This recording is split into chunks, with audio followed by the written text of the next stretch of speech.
अस्सलामु अलैकुम वरहमतुल्लाहि वबरकातुहू। अल्हम्दुलिल्लाहि रब्बिल आलमीन। अल्लाहुम्मा सल्लि अला मुहम्मद व अला आलि मुहम्मद। मूसा व फ़िरऔन व शब्बीर व यज़ीद ई दुख़ुवत अज़ हयात आयद फदीद।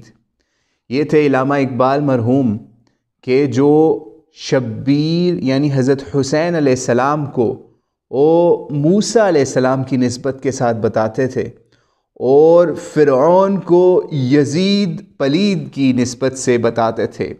यानी पलीद हम इसलिए उसको कह रहे हैं कि अकाबिरीन अहले सुन्नत ने उसको ये कहा है।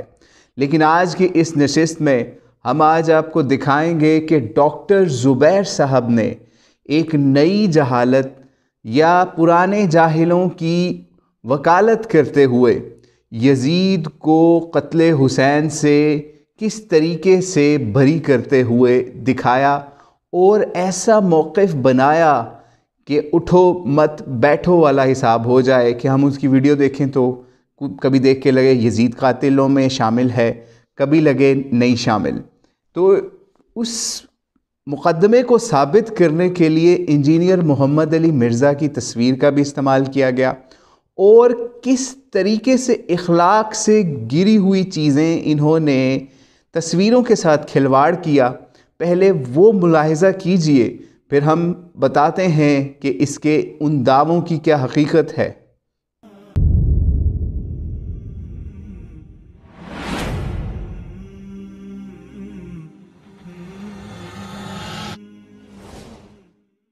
खुलासा यही है कि यजीद के ऊपर जिम्मेदारी नहीं डाली जा सकती कत्ल की। हाँ, ये बात ज़रूर की जा सकती है कि उसने किसास नहीं लिया, इस हवाले से वो जिम्मेदार है। क्लीन चिट देना मेरे ख्याल में मुनासिब नहीं है, लेकिन पूरी जिम्मेदारी डाल देना ये भी गैर मुनासिब। जी, तो आपने मुलाहिज़ा किया कि इसने अली मिर्ज़ा की तस्वीर के साथ मिर्ज़ा ग़ुलाम अहमद क़ादियानी की तस्वीर लगाई। इसी तरीके से उसी के आसपास इन्होंने हारिस सुल्तान मुल्हिद की तस्वीर लगाई और इसी तरह एक दो और तस्वीरें भी लगाई, जैसे मोहम्मद शेख की भी तस्वीर लगाई। यानी वो लोग जिनको लोग दीन के बागी समझते हैं, वो लोग जिनको उलमा और अवाम भी समझते हैं कि किस तरीके से इन्होंने दीन के ख़िलाफ़ काम किया। एक मुल्हिद है यानी हारिस सुल्तान, और दूसरा जो है उसका पता ही है वो मलऊन मिर्ज़ा ग़ुलाम अहमद क़ादियानी। तो उसके साथ आपको इंजीनियर्स के क्या, यानी इंजीनियर मोहम्मद अली मिर्ज़ा की वकालत नहीं है ये, यहाँ सिर्फ आपको ये बताया जा रहा है कि मुसलमानों के साथ आप इस तरीके से काफिरों की या गैर मुस्लिमों की तस्वीरें लगा के खिलवाड़ कर रहे हैं। फिर बात यहाँ ख़त्म नहीं हुई, इंजीनियर मोहम्मद अली मिर्ज़ा की तस्वीर को बिगाड़ कर उसके दो रुख करके दिखाया। एक हिस्से को मुकम्मल तौर पे सयाह कर दिया और साथ इंजीनियर की तस्वीर का आधा रुख दिखा दिया। यानी आप क्या साबित करना चाह रहे हैं? क्या आपके पास दलाइल नहीं है कि उससे आप इंजीनियर का रद्द करें जो आप इस तरीके से तस्वीरों के साथ खिलवाड़ कर रहे हैं डॉक्टर ज़ुबैर साहब? अब आप ये ना कहिएगा कि एडिटर का फॉल्ट है, तो आपने अपने ऑफिशियल चैनल पे इसको क्यों कैसे पब्लिश कर दिया? फिर उसके बाद तस्वीर के नीचे क्या लिखा जाता है? वो लिखा जाता है एवरी इविल एजेंडा अगेंस्ट सहाबा विल बी एक्सपोज्ड।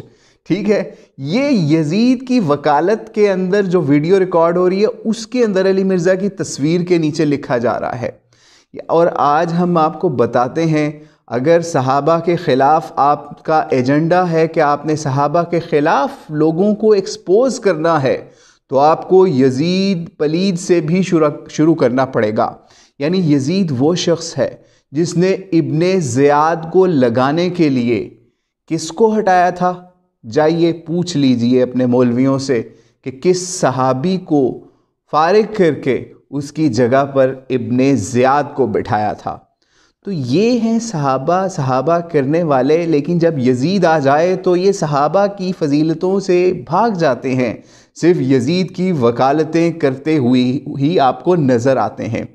तो इसी वीडियो के अंदर इन्होंने एक अजीब दावा और किया। इन्होंने कहा कि यजीद जो है वो डायरेक्ट ऑर्डर देने में शामिल नहीं था। ठीक है, ये डॉक्टर ज़ुबैर साहब का दावा है कि इब्ने ज़ियाद ने कत्ल करवा दिया। यजीद तो इससे बरी इस तरीके से है कि उसने डायरेक्ट ऑर्डर नहीं दिया, लेकिन हम क्लीन चिट नहीं दे सकते। तो आइए डॉक्टर ज़ुबैर साहब, ये तारीख़ इब्ने कसीर है और कौन लिख रहा है, अपने मौलवियों को बताइए कि इब्ने कसीर ने भी क्या क्लीन चिट दी या फिर आपकी तरह दोगली पॉलिसी अपनाई। तो यहाँ पर इब्ने कसीर ने बता दिया कि कौन सा ख़त इब्ने ज़ियाद को लिखकर यजीद ने आपके कत्ल का ऑर्डर जारी किया। वो आज हम आपको यहाँ से ख़त पढ़कर ही बता देते हैं, शायद आपने नहीं पढ़ा होगा या आप लोगों को बताना नहीं चाहते। ये जिल्द हश्तम है, जिल्द नंबर 8 है और 215 नंबर सफ़ा है। यहाँ इब्ने कसीर लिखते हैं कि यजीद ने इब्ने ज़ियाद को लिखा, मुझे मालूम हुआ है कि हज़रत हुसैन इराक़ की जानिब रवाना हो चुके हैं, बस देखने की जगहें और मैगज़ीन तैयार करो और महफूज रहो और तोहमत पर कैद करो और पकड़ो, और जो तुझसे जंग करे सिर्फ इसे कत्ल करो, और जो सूरत हाल पैदा हो इसके मुतल्लिक मुझे लिखो, वस्सलाम। ये यजीद का ख़त है जो इब्ने कसीर से हमने आपको पढ़ के सुनाया। यानी इस ख़त के बाद भी कोई कसर रह जाती है कि जो बंदा भी आपसे लड़े, यानी इब्ने ज़ियाद से लड़ेगा, तो उसको कत्ल करने का ऑर्डर जो है यजीद ने लिख के भेजा हुआ है। तो अब आपको इससे ज़्यादा क्लियर बात क्या चाहिए यजीद की वकालत के लिए या उसके ख़िलाफ़ बताने के लिए कि यजीद डायरेक्टली इन्वॉल्व था या नहीं।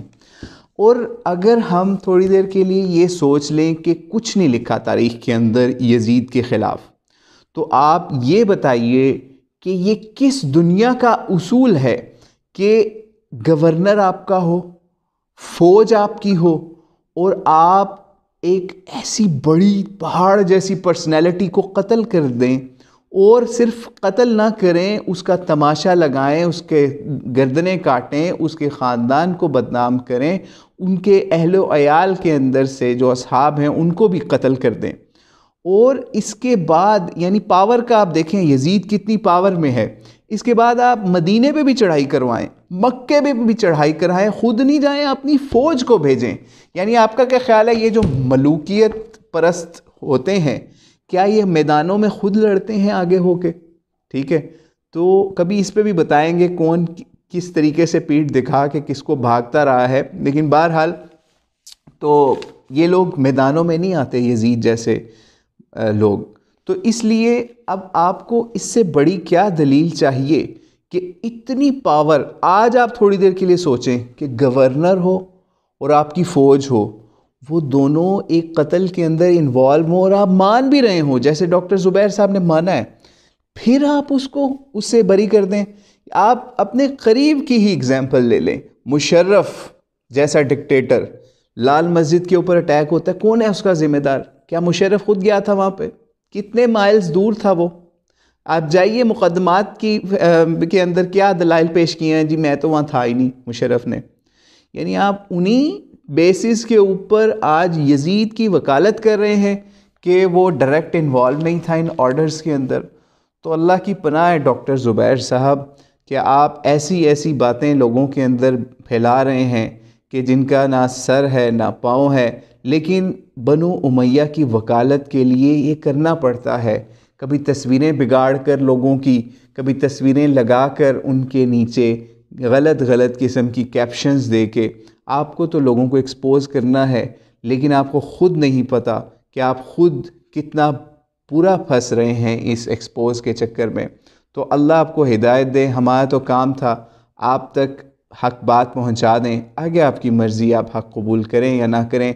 आपके हाथ में यजीद जैसे पलीद शख्स की, जिसे अकाबरीन ने पलीद लिखा है, उसकी वकालत है, और हम लोगों के हाथों में हज़रत हुसैन अलैहिस्सलाम की वकालत है। चॉइस आपकी है, इधर हैं या इधर हैं, हक़ के साथ हैं या बातिल के साथ हैं। अल्लाह आपको हिदायत दे। अस्सलामु अलैकुम व रहमतुल्लाहि व बरकातुहू।